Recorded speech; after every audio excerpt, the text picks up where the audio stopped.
Hello friends, welcome to my channel the hungry soul by Sneha. आज मार्केटमध्ये एवढे fresh वाटाणा बघून मी विचार केला आज काहीतरी डिश झाली पाहिजे. तर आज मी बनवलं होतं बीट वाटाणा रताळ्याची ही टिक्की. तर मी इथे घेतलं होतं बॉईल वाटाणा, नंतर एक बॉईल रताळा आणि एक बीट. रताळ्याची स्किन काढून घ्यायची आहे आणि एक बीट जे आपल्याला छानपैकी किसून घ्यायचं आहे आणि जे बॉईल केलेले वाटाणा आहे त्याला मिक्सरमधनं काढून घ्यायचं आहे. नंतर मी इथे अर्धी वाटी पनीर ॲड केलं, नंतर अर्धी वाटी बेसन ॲड केलं. त्याच्यामध्ये आपल्याला हवे ते आपण मसाला ॲड करू शकतो, जसं की गरम मसाला. इथे मी थोडा गरम मसाला, थोडंसं चिली फ्लेक्स आणि थोडं ओरिगॅनो ॲड केलं.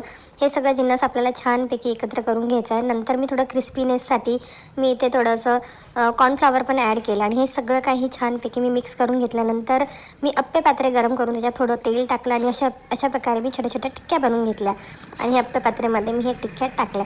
हे जे आहे मुलांच्या टिफिनसाठी किंवा सगळं काही हेल्दी जिन्नस असल्यामुळे हे खूप चांगलं लागतं, खूप टेस्टी लागतं. हे तुम्ही चटणीसोबतही खाऊ शकता. तुम्ही बघा किती छान हे टिक्की झालं आहे.